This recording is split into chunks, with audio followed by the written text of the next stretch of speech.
Hi hello friends, welcome back to my channel. ಒಲ್ಲದ ಬಂದ ಭಾಗ 129. ಯುವರಾಜ್ ಮನೆಯಲ್ಲಿ ಕಾವ್ಯ ವೆನಿಲ್ಲಾಳನ್ನು ಯುವನ ಕೋಣೆಗೆ ಕರೆದುಕೊಂಡು ಹೋಗಿ ಮಲಗಿಸಿದಳು.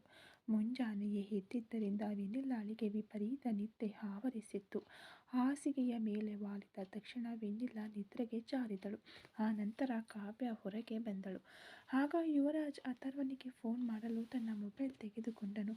ಅವನ ಬಳಿ ವಿಕ್ರಮ್, ಯುವ, ನಿನ್ನ ಮದುವೆಗೆ ನಾನು ಮತ್ತು ಕಾರ್ತಿಕ್ ಬಂದಿದ್ದನ್ನು ಹೇಳು. ಅಪ್ಪಿ ತಪ್ಪಿಯು ನಾನು ಕಾವ್ಯಾಳನ್ನು ಕರೆದುಕೊಂಡು ಬಂದಿದ್ದನ್ನು ಅಣ್ಣನಿಗೆ ಹೇಳಬೇಡ ಎಂದು ಹೇಳಲು, ಓಕೆ ಬಾಸ್ ಎಂದನು ಯುವರಾಜ್. ಅದೇ ವೇಳೆಯಲ್ಲಿ ವಾಲ್ಪರೈನಲ್ಲಿ, ಏನ್ರಿ ನೀವು ತುಂಬ ಕೆಟ್ಟವರಾಗಿದ್ದೀರಾ. ವಾಲ್ಪರೈಗೆ ಬಂದಾಗಿನಿಂದ ನನ್ನನ್ನು ಬೆಡ್ರೂಮ್ನಲ್ಲೇ ಇಟ್ಟಿದ್ದೀರಲ್ಲ.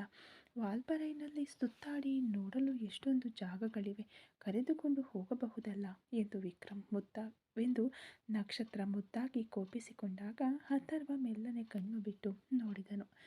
ತನ್ನ ಮುಂದೆ ಸ್ನಾನ ಮುಗಿಸಿ ತಲೆಗೆ ಟವಲ್ ಕಟ್ಟಿಕೊಂಡು ಸೊಂಟದ ಮೇಲೆ 2 ಕೈಗಳನ್ನಿಟ್ಟುಕೊಂಡು ಅವನನ್ನು ನೋಡಿ ಗುರಾಯಿಸುತ್ತಾ ನಿಂತಿದ್ದಳು ನಕ್ಷತ್ರ. ನಕ್ಷತ್ರ, ಇಲ್ಲಿ ಬಾ ಎಂದು ಅವನು ಲಘುವಾಗಿ ಆಕಳಿಸುತ್ತಾ ಕರೆಯಲು, ನಾನು ಬರುವುದಿಲ್ಲ, ನೀವು ಎದ್ದು ಉತ್ತರ ಹೇಳಿ. ಅಲ್ಲಿಗೆ ಬಂದರೆ ಏನು ಮಾಡುತ್ತೀರೆಂದು ನನಗೆ ಗೊತ್ತು, ನಾನು ಹತ್ತಿರ ಬರುವುದಿಲ್ಲ ಎಂದಳು.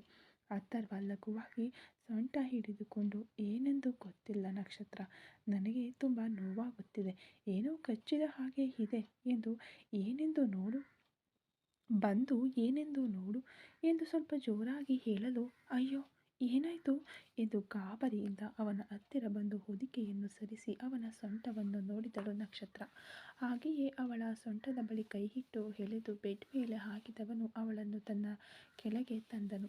ಅವನ ಕೆಳಗೆ ಅವಳ ಮುಖ ಕೆಂಪಾಗಲು ಅವಳ ತುಟಿಗಳಿಗೆ ತುಟಿಯಿಟ್ಟು ದೀರ್ಘವಾದ ಮುತ್ತೊಂದು ಕೊಟ್ಟ ಅಥರ್ವ ಅವಳ ತುಟಿಯನ್ನು ಬಿಡಿಸಿ, ಮೇಡಮ್ ಪಕ್ಕಕ್ಕೆ ಬನ್ನಿ ಎಂದರೆ ಬರುವುದಿಲ್ಲ, ಅದೇ ನನ್ನನ್ನು ಏನೋ ಕಚ್ಚಿದೆ ಎಂದು ಕಿರುಚಿದರೆ ಗಾಬರಿಯಾಗಿ ಓಡಿ ಬರುತ್ತೀರಾ ಎಂದು ಕಣ್ಣು ಹೊಡೆದನು. ಹಾಗಾದರೆ ನಾಟಕ ಮಾಡಿದಿರಾ? ನೀವು ತುಂಬ ಕೆಟ್ಟವರು ಗೊತ್ತಾ. ಪ್ಲೀಸ್, ನಾನು ಈಗಾಗಲೇ ಸ್ನಾನ ಮಾಡಿದ್ದೇನೆ, ನನ್ನನ್ನು ಬಿಡಿ. ನೀವು ಎದ್ದು ಸ್ನಾನ ಮಾಡಿಕೊಂಡು ಬನ್ನಿ, ನಾನು ಟಿಫನ್ ರೆಡಿ ಮಾಡುತ್ತೇನೆ, ತಿಂದು ಖುಷಿಯಾಗಿ ಸುತ್ತಾಡಿಕೊಂಡು ಬರೋಣ ಪ್ಲೀಸ್ ಎಂದು ಅವಳು ಹೇಳಲು, ಹೋಗೋಣ ಚಿನ್ನ, ಆದರೆ ಅದಕ್ಕೆ ಸ್ವಲ್ಪ ಲಂಚ ಬೇಕಲ್ಲ ಎಂದು ಅವನು ತುಂಟತನದಿಂದ ಕಣ್ಣು ಹೊಡೆಯಲು, ಲಂಚಾನಾ ಎಂದು ಇವಳು ಹುಬ್ಬೇರಿಸಿದಳು. ಹೌದು, ಹೆಚ್ಚೇನು ಬೇಡ, ಸುಮ್ಮನೆ ಲೈಟಾಗಿ ಒಂದೇ ಒಂದು ಸಲ ಎಂದು ಅವನು ಬೇಡಿಕೊಳ್ಳಲು, ಸರಿ ಬಿಡಿ, ಬೆಳಗಾಗುವವರೆಗೂ ಔತಣಕೂಟ ಮಾಡಿದ್ದು ಸಾಲದು ಅಂತ ಈಗ ಬೇರೆಯೇ, ಅದರೆಲ್ಲ ಸಾಧ್ಯವಿಲ್ಲ ಎಂದು ಅವನನ್ನು ತಳ್ಳಲು ಪ್ರಯತ್ನಿಸಿದಳು. ನನ್ನ ಬಳಿ ಸಾಧ್ಯವಿಲ್ಲ, ಆಗುವುದಿಲ್ಲ, ನಡೆಯುವುದಿಲ್ಲ ಎಂದು ಹೇಳಿದರೇನೆ ಈ ಅಥರ್ವನಿಗೆ ಅದನ್ನು ಬೇಕು, ಅದನ್ನು ಮಾಡಿ ನೋಡಬೇಕು ಅನ್ನಿಸುವುದು. ನನ್ನ ಹೆಂಡತಿ ನೀನು, ನನ್ನನ್ನು ಬಿಟ್ಟು ಬೇರೆ ಎಲ್ಲಿಗೆ ಓಡಿ ಹೋಗುತ್ತೀಯಾ? ಇಷ್ಟು ಸುಂದರವಾದ ಹೆಂಡತಿಯನ್ನು ಇಟ್ಕೊಂಡು ವಾಲ್ಪರೈಗೆ ಬಂದು ಯಾವನಾದರೂ ಊರು ಸುತ್ತಲು ಹೋಗುತ್ತಾನ? ಮೊದಲು ನಮ್ಮ ಕೆಲಸ ಮುಗಿಸೋಣ, ಆಮೇಲೆ ಸುತ್ತಾಡೋಣ ಎಂದು ಅವನು ಅವಳನ್ನು ಮತ್ತಷ್ಟು ಬಿಗಿಯಾಗಿ ಅಪ್ಪಿಕೊಳ್ಳಲು, ಅಯ್ಯೋ ಸಿಕ್ಕಿ ಹಾಕಿಕೊಂಡೆ ಎಂದು ತಲೆಗೆ ಹೊಡೆದುಕೊಂಡಳು ನಕ್ಷತ್ರ. ಆಗ ಅಥರ್ವನ ಫೋನ್ ರಿಂಗ್ ಆಗಲು, ಯಾರು ಈ ಸಮಯದಲ್ಲಿ ಎಂದು ಅವನು ಬೇಸರದಿಂದ ಕೇಳಲು, ಹಲೋ ಮಾವ, ನೀವೇ ಸಮಯ ಕಾಲ ಗೊತ್ತಿಲ್ಲದೆ ಕಾಟ ಕೊಡ್ತಾ ಇದ್ದೀರಾ ಎಂದು ಅವಳು ನಕ್ಕಳು. ಸರಿ, ಯಾವುದಾದರೂ ಇಂಪಾರ್ಟೆಂಟ್ ಕಾಲ್ ಆಗಿರಬಹುದು ಎಂದು ಅವಳನ್ನು ಬಿಟ್ಟು ಅವನು ಹೇಳುತ್ತಲೇ, ಪಾರಾದೆ ಎಂದು ಅವಳು ಸೀರೆಯನ್ನು ತನ್ನ ಮೈ ಮೇಲೆ ಸುತ್ತಿಕೊಂಡು ಓಡಿಬಿಟ್ಟಳು. ಏನು, ಯುವರಾಜ್ ಕಾಲ್ ಮಾಡ್ತಾ ಇದ್ದಾನೆ ಈ ಟೈಮ್ನಲ್ಲಿ ಎಂದು ಯೋಚಿಸುತ್ತಲೇ ಕಾಲ್ ಅಟೆಂಡ್ ಮಾಡಿದನು ಅಥರ್ವ. ಹಲೋ ಯುವ ಎಂದು ಅಥರ್ವ ಹೇಳಲು, ಸಾರಿ ಬಾಸ್, ನಿಮ್ಮ ಬಳಿ ಹೇಳದೆ ಒಂದು ಕೆಲಸ ಮಾಡಿದೆ, ಅದನ್ನೇ ಹೇಗೆ ಹೇಳುವುದು ಅಂತ ಗೊತ್ತಾಗುತ್ತಿಲ್ಲ ಎಂದು ಆ ಕಡೆ ಅವನು ತಡಬಡಾಯಿಸಿದನು. ಏನು ಯುವ, ಏನಾಯಿತು, ಆಫೀಸ್ನಲ್ಲಿ ಏನಾದರೂ ಪ್ರಾಬ್ಲಮ್ಮಾ ಎಂದು ಅಥರ್ವನ ಧ್ವನಿ ಸ್ವಲ್ಪ ಗಂಭೀರವಾಗಿ ಬರಲು, ಇಲ್ಲ ಬಾಸ್, ಅದೆಲ್ಲ ಇಲ್ಲ, ನನಗೆ ಇವತ್ತು ಮದುವೆ ಆಯಿತು ಬಾಸ್ ಎಂದ ತಕ್ಷಣ, ವಾಟ್, ಮದುವೆನಾ? ಇವತ್ತು ಏಪ್ರಿಲ್ 1 ಕೂಡ ಅಲ್ಲ, ನನ್ನನ್ನು ಮೂರ್ಖನನ್ನಾಗಿ ಮಾಡಲು ಏನಾದರೂ ಪ್ಲ್ಯಾನ್ ಮಾಡುತ್ತಿದ್ದೀಯಾ ಏನು ಎಂದು ಅಥರ್ವ ಕೇಳಿದನು. ಅಯ್ಯೋ ಬಾಸ್, ಸತ್ಯವಾಗಿಯೂ ಇಲ್ಲ, ನನಗೆ ನಿಜವಾಗಿಯೂ ಮದುವೆ ಆಯಿತು ಎಂದ ತಕ್ಷಣ, ಯಾಕೋ ದಿಢೀರ್ ಅವಸರ, ಲವ್ ಮ್ಯಾರೇಜಾ ಎಂದು ಅಥರ್ವ ಕೇಳಲು ಹೌದು ಬಾಸ್ ಎಂದನು ಯುವರಾಜ್. ಓಕೆ ಓಕೆ, ಕಂಗ್ರಾಟ್ಸ್ ಯುವ. ಏನಾದರೂ ಪ್ರಾಬ್ಲಮ್ ಅಂದರೆ ಯಾವುದೇ ಎಲ್ಲಿ ಬೇಕಿದ್ದರೂ ನೀನು ವಿಕ್ರಮ್ ಮತ್ತು ಕಾರ್ತಿಕ್ನನ್ನು ಕರೆದುಕೊಂಡು ಹೋಗು ಎಂದ ತಕ್ಷಣ ಅವರೇ ಬಾಸ್ ಮದುವೆ ಮಾಡಿಸಿದ್ದು ಎಂದನು. ಅಯ್ಯೋ ಪಾಪಿ, ಮದುವೆಗೆ ಬಂದಿದ್ದೆವು ಅಂತ ಹೇಳುತ್ತಾನೆ ಅಂದುಕೊಂಡರೆ ಮಾಡಿಸಿದೆ ಅಂತ ಬೆಂಕಿ ಹಚ್ಚಿಬಿಟ್ಟೆಯಲ್ಲ ಯುವ ಎಂದು ವಿಕ್ರಮ್ ತಲೆ ಮೇಲೆ ಕೈ ಇಡಲು, ಓ ಅವರೇನಾ ಮದುವೆ ಮಾಡಿಸಿದ್ದು, ಓಕೆ ಓಕೆ, ನನ್ನ ಬಳಿ ಕೂಡ ಹೇಳದೆ 3 ಜನ ಸೇರಿ ಕದ್ದು ಮುಚ್ಚಿ ಒಂದು ಮದುವೆಯನ್ನು ಮುಗಿಸಿಬಿಟ್ಟಿದ್ದೀರಾ ಅಲ್ವಾ ಎಂದು ಸ್ವಲ್ಪ ಬೆದರಿಸುವಂತೆ ಅಥರ್ವ ಮಾತನಾಡಿದನು. ಅಯ್ಯೋ ಬಾಸ್, ಎಮರ್ಜೆನ್ಸಿ, ನೀವು ನೇರವಾಗಿ ಬನ್ನಿ, ನಾನು ನನ್ನ ವೈಫನ್ನು ಕರೆದುಕೊಂಡು ಬರುತ್ತೇನೆ ಎಂದು ಯುವರಾಜ್ ಹೇಳಲು, ಓಕೆ ಯುವ, ಕಂಗ್ರಾಟ್ಸ್, ತುಂಬ ಖುಷಿಯಾಗಿದೆ. ನಿನ್ನ ಮದುವೆಗೆ ನಾನು ಇದ್ದಿದ್ದರೆ ಇನ್ನೂ ಖುಷಿ ಪಡುತ್ತಿದ್ದೆ ಎಂದನು ಅಥರ್ವ. ಸಾರಿ ಬಾಸ್, ನಿಮ್ಮ ಅನುಮತಿಯೊಂದಿಗೆ ಮದುವೆ ಮಾಡಿಕೊಳ್ಳಬೇಕು ಎಂದುಕೊಂಡೆ, ಆದರೆ ದಿಢೀರನೆ ನಡೆಯಿತು. ನೀವು ಬಂದ ತಕ್ಷಣ ನಾನು ಖಂಡಿತವಾಗಿ ವೈಫನ್ನು ಕರೆದುಕೊಂಡು ಬರುತ್ತೇನೆ ಎಂದನು. ಓಕೆ ಯುವ, ನಿನ್ನ ವೈಫ್ ಹೆಸರು ಎಂದು ಅಥರ್ವ ಕೇಳಲು, ವೆನಿಲ್ಲಾ ಬಾಸ್ ಎಂದನು. ಒಳ್ಳೆಯ ಹೆಸರು, ಸರಿ ಓಕೆ, ನಾನು ಇನ್ನು 3 ದಿನಗಳಲ್ಲಿ ಬಂದು ಬಿಡುತ್ತೇನೆ. ಬಂದ ಮೇಲೆ ನಮ್ಮ ಆಫೀಸ್ ಪರವಾಗಿ ನಿನಗೆ ಸಣ್ಣದಾಗಿ ಒಂದು ಪಾರ್ಟಿ ಏರ್ಪಾಡು ಮಾಡುತ್ತೇನೆ ಎಂದ ತಕ್ಷಣ, ಅಯ್ಯೋ ಬಾಸ್, ಅದೆಲ್ಲ ಬೇಡ, ನಿಮ್ಮ ಆಶೀರ್ವಾದ ಇದ್ದರೆ ಸಾಕು ಎಂದನು. ಯಾಕೆ ಇಷ್ಟು ಹೆದರುತ್ತಿದ್ದೀಯ, ಫ್ಯಾಮಿಲಿಯಲ್ಲಿ ತುಂಬ ವಿರೋಧವಾ ಎಂದು ಅಥರ್ವ ಕೇಳಲು, ಹೌದು ಬಾಸ್, ಸ್ವಲ್ಪ ವಿರೋಧವೇ. ಅವರನ್ನೆಲ್ಲ ಸರಿಪಡಿಸಬೇಕು ಅಂದರೆ ಈ ಜನ್ಮದಲ್ಲಿ ಆಗುತ್ತದೆ ಎಂದು ಅನ್ನಿಸುತ್ತಿಲ್ಲ. ನಿಧಾನವಾಗಿ ಟ್ರೈ ಮಾಡೋಣ, ಸದ್ಯಕ್ಕೆ ಮದುವೆ ಮುಗಿದರೆ ಸಾಕು ಅನ್ನಿಸಿತು, ಅದಕ್ಕೆ ತಕ್ಷಣ ಮಾಡಿಕೊಂಡೆ ಎಂದನು. ಆನಂತರ ಅಥರ್ವ, ಸರಿ ಯುವ, ವಿಕ್ರಮ್ಗೆ ನನಗೆ ಕಾಲ್ ಮಾಡಲು ಹೇಳು ಎಂದು ಹೇಳಲು, ಹೀಗೋ ಇಲ್ಲೇ ಇದ್ದಾರೆ ಬಾಸ್, ಅವರಿಗೆ ಕೊಡುತ್ತೇನೆ ಎಂದನು. ಓಕೆ ಎಂದ ತಕ್ಷಣ, ಹಾಯ್ ಅಣ್ಣ, ಹೇಗಿದ್ದೀರಾ ಎಂದು ವಿಕ್ರಮ್ ಕೇಳಲು, ಏ ವಿಕ್ರಮ್, ಕದ್ದು ಮುಚ್ಚಿ ಮದುವೆ ಮಾಡಿಸುವಷ್ಟರ ಮಟ್ಟಿಗೆ ದೊಡ್ಡ ಮನುಷ್ಯನಾಗಿ ಬಿಟ್ಟಿದ್ದೀರಾ ಎಂದನು. ಅಣ್ಣ, ಕದ್ದು ಮುಚ್ಚಿ ಮದುವೆ ಎಲ್ಲ ಅಲ್ಲ, ದೇವಸ್ಥಾನದಲ್ಲಿ ದೇವರ ಸಾಕ್ಷಿಯಾಗಿ ನಡೆದ ಮದುವೆ ಎಂದು ಅವನು ನಗಲು, ಸರಿ ಬಿಡು, ನನಗೆ ನೀನು ಮದುವೆ ಮಾಡಿಸಿದೆ, ನಿನ್ನ ಜೊತೆ ಮಾತನಾಡಿ ಗೆಲ್ಲಲು ಸಾಧ್ಯವಿಲ್ಲ. ಆಮೇಲೆ ನಿನ್ನ ಮದುವೆ ಯಾವಾಗ ಎಂದು ಅಥರ್ವ ಕೇಳಲು, ತಕ್ಷಣ ವಿಕ್ರಮ್ಗೆ ಆಘಾತದಿಂದ ಕೆಮ್ಮು ಬಂತು. ಅಣ್ಣ, ಏನು ಹೇಳ್ತಾ ಇದ್ದೀರಾ, ನನ್ನ ಮದುವೆನಾ ಎಂದು ಇವನು ತಡಬಡಾಯಿಸಿದ್ದನ್ನು ನೋಡಿ ಕಾವ್ಯ ಕಕ್ಕಾಬಿಕ್ಕಿಯಾಗಿ ನೋಡಲು, ಹೌದು, ನಾನು ಬಂದ ತಕ್ಷಣ ನಿನಗೆ ಮ್ಯಾರೇಜ್ ಮಾಡೋಣ ಅಂತ ಡಿಸೈಡ್ ಮಾಡಿದ್ದೇನೆ ಎಂದು ಅಥರ್ವ ಹೇಳಲು, ಅಣ್ಣ, ಆಲ್ರೆಡಿ ನನಗೆ ಮ್ಯಾರೇಜ್ ಆಗಿಬಿಟ್ಟಿದೆಯಲ್ಲ ಎಂದು ಸ್ವಲ್ಪ ಧ್ವನಿ ತಗ್ಗಿಸಿ ವಿಕ್ರಮ್ ಹೇಳಲು, ಆದರೆ ಅದು ಬೇರೆ ಯಾರಿಗೂ ಗೊತ್ತಿಲ್ಲ ತಾನೇ. ನಾನು ಬರುವುದರೊಳಗೆ ಆ ಹುಡುಗಿಯ ಫ್ಯಾಮಿಲಿಯನ್ನು ಸಮಾಧಾನಪಡಿಸಿ ಇಡು.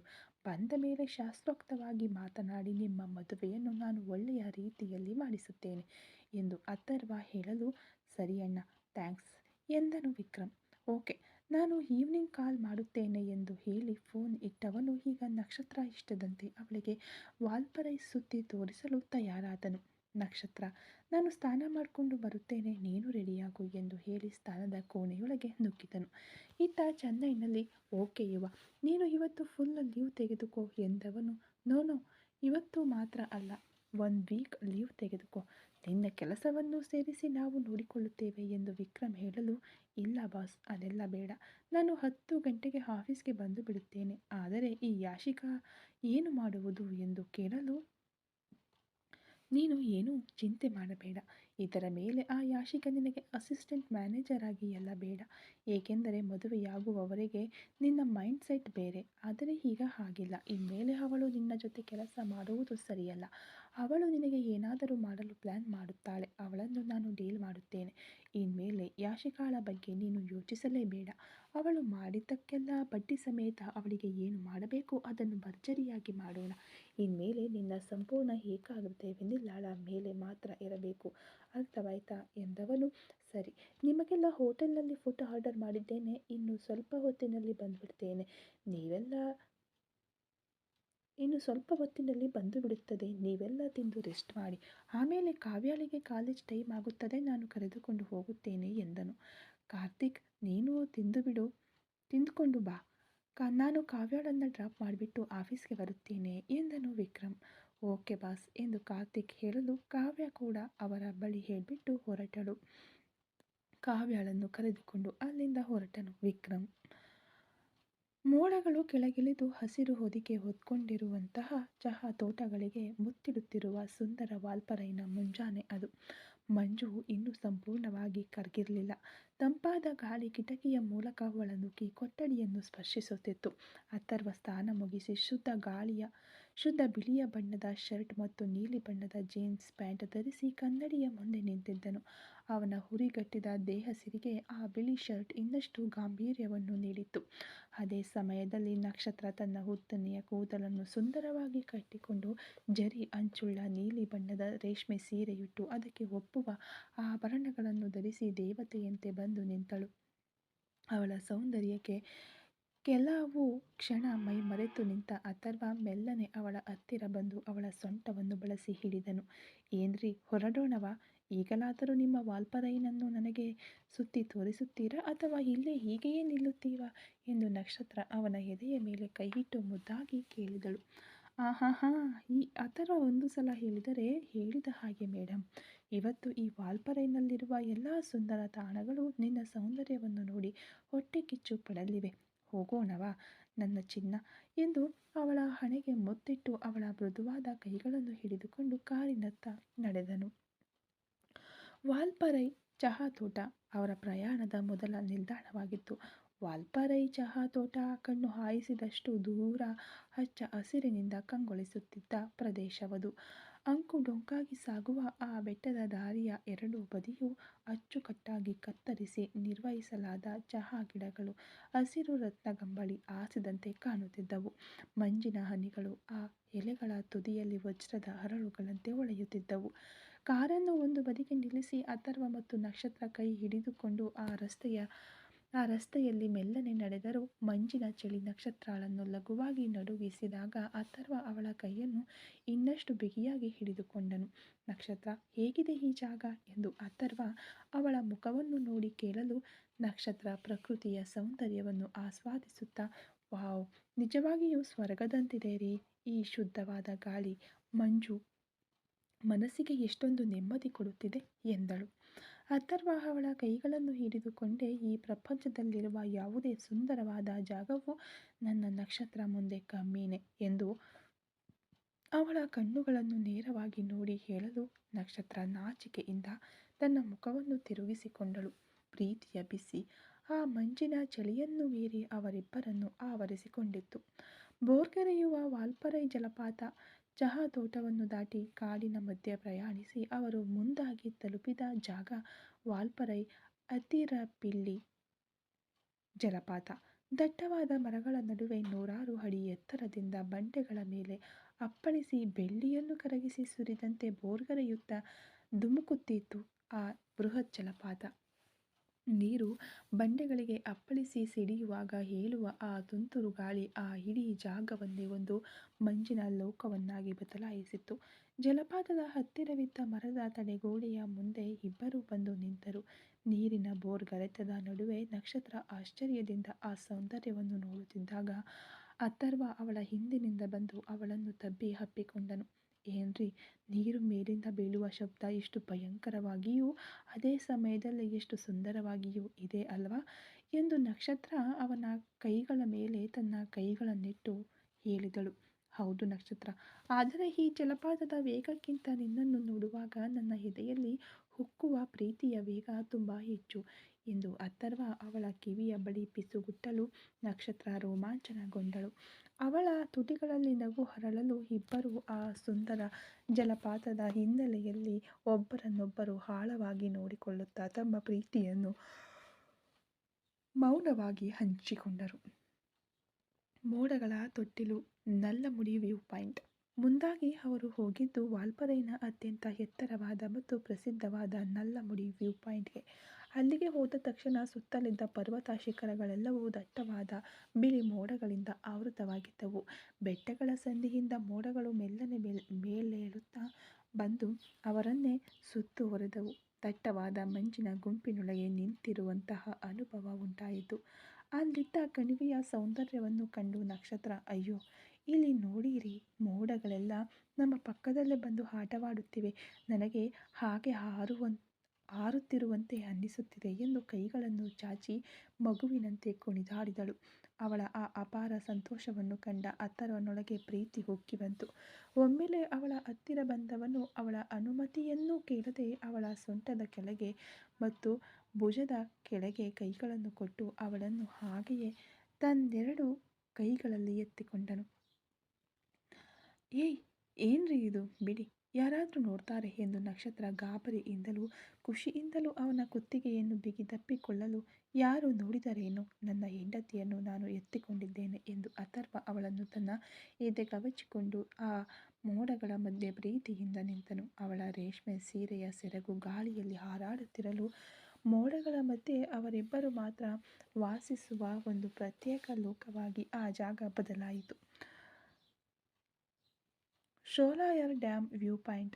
ಅಲ್ಲಿಂದ ಮತ್ತೆ ಅಂಕುಡೊಂಕಾದ ರಸ್ತೆಗಳಲ್ಲಿ ಪ್ರಯಾಣಿಸಿ ಅವರು ತಲುಪಿದ ಜಾಗ ಏಷ್ಯಾದಲ್ಲೇ ಅತ್ಯಂತ ಆಳವಾದ ಅಣೆಕಟ್ಟುಗಳಲ್ಲಿ ಒಂದಾದ ಶೋಲಾಯಾರ್ ಡ್ಯಾಮ್ ವ್ಯೂ ಪಾಯಿಂಟ್. ಸುತ್ತಲೂ ದಟ್ಟವಾದ ಕಾಡುಗಳು, ಮಧ್ಯದಲ್ಲಿ ಶಾಂತವಾಗಿ ನಿಂತಿರುವ ಆ ಬೃಹತ್ ಜಲರಾಶಿಯು ಒಂದು ವರ್ಣಚಿತ್ರದಂತೆ ಕಾಣುತ್ತಿತ್ತು. ಅಲ್ಲಿದ್ದ ಒಂದು ಮರದ ಬೇಲಿಯ ಹತ್ತಿರ ಹಾಕಿದ್ದ ಬೆಂಚ್ ಮೇಲೆ ಇಬ್ಬರು ಕುಳಿತರು. ಅಥರ್ವ ನಕ್ಷತ್ರ ಕೈಗಳನ್ನು ಹಿಡಿದು ತನ್ನ ತೊಡೆಯ ಮೇಲಿಟ್ಟುಕೊಂಡನು. ಪ್ರಶಾಂತವಾದ ಆ ಕೆರೆಯ ಸೌಂದರ್ಯವನ್ನು ಆಸ್ವಾದಿಸುತ್ತಾ ನಕ್ಷತ್ರ, ಇಲ್ಲಿ ನೋಡಿರಿ, ನೀರು ಮತ್ತು ಬೆಟ್ಟ ಹೇಗೆ ಒಂದಕ್ಕೊಂದು ಬೆರೆತು ನಿಂತಿವೆ ಅಂತ ಎಂದಳು. ನಾವಿಬ್ಬರೂ ಕೂಡ ಹಾಗೇನೆ ನಕ್ಷತ್ರ, ನೀನು ಬೇರೆ ನಾನು ಬೇರೆ ಅಲ್ಲ, ನಾವಿಬ್ಬರೂ ಒಂದೇ ಜೀವ ಎಂದು ಅಥರ್ವ ಅವಳ ಮುಖವನ್ನು ಮೇಲಕ್ಕೆತ್ತಿ ಅವಳ ಕಾಂತಿಯುತ ಕಣ್ಣುಗಳನ್ನು ತದೇಕ ಚಿತ್ತದಿಂದ ನೋಡಿದನು. ಆ ಹಸಿರಾದ ಕೆರೆಯ ಹಿನ್ನೆಲೆಯಲ್ಲಿ ಅವರ ಪ್ರೀತಿಯ ಮಾತುಗಳು ಆ ಜಾಗದ ಪ್ರಶಾಂತತೆಯನ್ನು ಇನ್ನಷ್ಟು ಸುಂದರವಾಗಿಸಿದವು. ಕೋತಿಗಳ ತುಂಟಾಟದ ದಾರಿ, ಮಂಕಿ ಫಾಲ್ಸ್ ರಸ್ತೆ. ಮುಂದಾಗಿ ಅವರು ಪ್ರಯಾಣಿಸಿದ್ದು ದಟ್ಟವಾದ ಮರಗಳ ರೆಂಬೆಗಳು. ರಸ್ತೆಯ ಎರಡು ಬದಿಯಿಂದ ಬಾಗಿ ಚಪ್ಪರ ಹಾಕಿದಂತಿರುವ ರಚನೆ ಹೊಂದಿದ್ದ ಮಂಕಿ ಫಾಲ್ ರಸ್ತೆಯಲ್ಲಿ. ಆ ರಸ್ತೆಯ ಮಧ್ಯೆ ಒಂದು ಚಿಕ್ಕ ಕಲ್ಲಿನ ಗುಹೆಯಂತಹ ರಚನೆ ಇತ್ತು. ರಸ್ತೆಯ ಬದಿಗಳಲ್ಲಿ ಅಸಂಖ್ಯಾತ ಕೋತಿಗಳು ತಮ್ಮ ಮರಿಗಳೊಂದಿಗೆ ಆಟವಾಡುತ್ತಿದ್ದವು.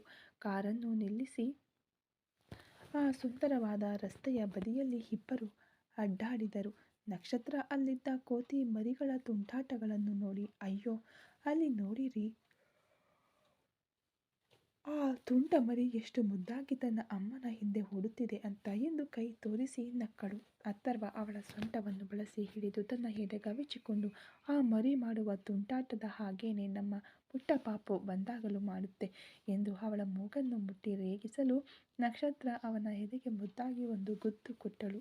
ಕಾಡಿನ ಮಧ್ಯದಲ್ಲಿದ್ದ ಆ ದಾರಿಯಲ್ಲಿ ಅವರ ನಗುವಿನ ಸದ್ದು ಪ್ರತಿಧ್ವನಿಸಿತು. ಇಳಿಜಾರುಗಳ ಸೌಂದರ್ಯ. ಲಾರ್ಮ್ಸ್ ವ್ಯೂ ಪಾಯಿಂಟ್ ಅವರ ಪ್ರಯಾಣದ ಕೊನೆಯ ಭಾಗವಾಗಿದ್ದು ಬೆಟ್ಟದ ದಾರಿಯ 9ನೇ ಹೇರ್ಪಿನ್ ಬೆಂಡ್ನಲ್ಲಿರುವ ಪ್ರಸಿದ್ಧ ಲಾರ್ಮ್ಸ್ ವ್ಯೂ ಪಾಯಿಂಟ್. ಇಲ್ಲಿಂದ ನೋಡಿದರೆ ಕೆಳಗೆ ಅಂಕುಡೊಂಕಾಗಿ ಸಾಗುವ ಅಷ್ಟೂ ಬೆಟ್ಟದ ದಾರಿಗಳು, ದೂರದಲ್ಲಿ ಕಾಣುವ ಆಳಿಯಾರ್ ಕೆರೆಯ ಸಂಪೂರ್ಣ ಆಕಾರವು ಅದ್ಭುತವಾಗಿ ಕಾಣುತ್ತದೆ. ಬೆಟ್ಟದ ಇಳಿಜಾರುಗಳಲ್ಲಿ ಮಂಜು ಹಾಗೆಯೇ ಹರಡಿ ಒಂದು ಬೆಳ್ಳಿಯ ಸಮುದ್ರದಂತೆ ಕಾಣುತ್ತಿತ್ತು. ಮರದ ತಡೆಗೋಡೆಯ ಬದಿಯಲ್ಲಿ ನಿಂತು ಆ ಬೃಹತ್ ಕಣಿವೆಯ ಸೌಂದರ್ಯವನ್ನು ಆಸ್ವಾದಿಸಿದರು. ಅಥರ್ವ ನಕ್ಷತ್ರಳನ್ನು ತನ್ನ ಕಡೆಗೆ ತಿರುಗಿಸಿ ಅವಳ ಕೈಗಳನ್ನು ಹಿಡಿದುಕೊಂಡನು. ನಕ್ಷತ್ರ, ಈ ಲಾರ್ಮ್ಸ್ ವ್ಯೂನಿಂದ ನೋಡಿದರೆ ಈ ಇಡೀ ಪ್ರಪಂಚವೇ ನಮ್ಮ ಕಾಲ ಕೆಳಗಿರುವ ಹಾಗೆ ಅನ್ನಿಸುತ್ತೆ ಅಲ್ವಾ? ಆದರೆ ನನಗೆ ಈ ಪ್ರಪಂಚದಲ್ಲಿರುವ ಯಾವುದೇ ಸಿಂಹಾಸನವೂ ಬೇಡ. ನಿನ್ನ ಈ ಪ್ರೀತಿಯ ಎದೆಯೊಳಗೆ ನನಗೆ ಒಂದು ಪುಟ್ಟ ಜಾಗ ಸಿಕ್ಕರೆ ಮಾತ್ರ ಸಾಕು ಎಂದು ಕರಗಿದನು. ನಕ್ಷತ್ರ ಭಾವುಕಳಾಗಿ ಅವನ ಶರ್ಟ್ ಹಿಡಿದುಕೊಂಡು, ನೀವು ಯಾವಾಗಲೂ ನನ್ನ ಮನಸ್ಸಿನ ರಾಜ ಕಣ್ರಿ ಎಂದು ಅವನ ಎದೆಯಲ್ಲಿ ಮುಖ ಹುದುಗಿಸಿಕೊಂಡಳು. ಸಂಜೆಯ ಮಂದ ಬೆಳಕು ಹರಡಲು ಆರಂಭಿಸಿದ ವೇಳೆ ದೂರದಲ್ಲಿ ಒಂದು ತೆಳುವಾದ ನೂಲಿನ ಎಳೆಯಂತೆ ಒಂದು ಜಲಪಾತ ಬೆಟ್ಟದ ಇಳಿಜಾರಿನಿಂದ ಬೀಳುತ್ತಿರಲು ಸುತ್ತಲೂ ಮಂಜು ಇನ್ನಷ್ಟು ದಟ್ಟವಾಗಲು ಪ್ರಾರಂಭಿಸಿತು. ಮರದ ತಡೆಗೋಡೆಯ ಬಳಿ ಅಥರ್ವ ಮತ್ತು ನಕ್ಷತ್ರ ಕೈ ಹಿಡಿದುಕೊಂಡು ಆ ವಿದಾಯ ಹೇಳುತ್ತಿರುವ ಹಗಲಿನ ಹೊತ್ತನ್ನು ಪ್ರಶಾಂತವಾಗಿ ಆಸ್ವಾದಿಸಿದರು. ಆ ಒಂದು ದಿನದ ಪ್ರಯಾಣ ಅವರಿಬ್ಬರ ಮನಸ್ಸುಗಳನ್ನು ಇನ್ನಷ್ಟು ಹತ್ತಿರವಾಗಿಸಿತ್ತು. ಇವತ್ತಿನ ದಿನ ಹೇಗಿತ್ತು ನಕ್ಷತ್ರ ಎಂದು ಅಥರ್ವ ಅವಳ ಭುಜಕ್ಕೆ ಮುತ್ತಿಟ್ಟು ಕೇಳಲು, ನಕ್ಷತ್ರ ಅವನ ಕೈಯನ್ನು ತನ್ನ ಕೆನ್ನೆಯ ಮೇಲಿಟ್ಟುಕೊಂಡು, ನನ್ನ ಜೀವನದಲ್ಲಿ ಮರೆಯಲಾಗದ ಅತ್ಯಂತ ವಿಶೇಷವಾದ ದಿನ ಇದು. ಈ ಪ್ರೀತಿಯು, ಈ ವಾಲ್ಪರೆಯು ಯಾವಾಗಲೂ ನನ್ನ ಎದೆಯಲ್ಲಿ ಹಾಗೆಯೇ ಇರುತ್ತೆ ಎಂದಳು ತೃಪ್ತಿಯಿಂದ. ಇನ್ನೂ ಒಂದು ಮುಖ್ಯವಾದ ಜಾಗ ಇದೆ, ನಾವು ಕೆಳಗೆ ಇಳಿಯುವಾಗ ಕರೆದುಕೊಂಡು ಹೋಗ್ತೀನಿ ಎಂದು ಅಥರ್ವ ಹೇಳಲು, ಎಲ್ಲಿಗೇರಿ ಎಂದು ನಕ್ಷತ್ರ ಕೇಳಲು, ಆಳಿಯರ್ ಡ್ಯಾಮ್ ಎಂದನು. ಸಂಜೆಯ ಮಂಜಿನ ತುಂತುರು ಅವರ ಮೇಲೆ ಬೀಳಲು, ವಂಚನೆ ಮತ್ತು ಕುತಂತ್ರಗಳಿಂದ ತುಂಬಿರುವ ಚೆನ್ನೈನ ಪ್ರಪಂಚದಾಚೆಗೆ ವಾಲ್ಪರೈನ ಈ ಶುದ್ಧವಾದ ನೈಸರ್ಗಿಕ ಪರಿಸರದಲ್ಲಿ ಅಥರ್ವ ಮತ್ತು ನಕ್ಷತ್ರ ಪ್ರೇಮ ಕಾವ್ಯ ಅಗ್ನಿ ಸಾಕ್ಷಿಯಾಗಿ, ಪ್ರಕೃತಿಯ ಸಾಕ್ಷಿಯಾಗಿ ಇನ್ನಷ್ಟು ಆಳವಾಗಿ ಬೇರೂರಿ ನಿಂತಿತ್ತು. ಮತ್ತೆ ಗೆಸ್ಟ್ ಹೌಸ್ ಬಂದು ತಲುಪಿದಾಗ ಇಬ್ಬರಿಗೂ ತುಂಬ ಸುಸ್ತಾಗಿದ್ದರಿಂದ ನಕ್ಷತ್ರ ತುಂಬ ಕಷ್ಟಪಟ್ಟು, ಅಡುಗೆ ಮಾಡುವುದು ಬೇಡ, ನಾನು ಗೋಧಿ ಉಪ್ಪಿಟ್ಟು ಮಾಡ್ತೀನಿ, ತಿಂದು ಹನಿಮೂನ್ ಎಂಜಾಯ್ ಮಾಡೋಣ ಎಂದು ಹೇಳಿ ಅಡುಗೆ ಮನೆಗೆ ನುಗ್ಗಿದನು ಅಥರ್ವ. ಅದೇ ಸಮಯದಲ್ಲಿ ಯುವರಾಜ್ ಮನೆಯಲ್ಲಿ ಏನಾಗುತ್ತದೆ ಎಂದು ಮುಂದೆ ನೋಡೋಣ. ಈ ಕಥೆ ಇನ್ನು ಮುಂದುವರಿಯುವುದು. Thank you so much.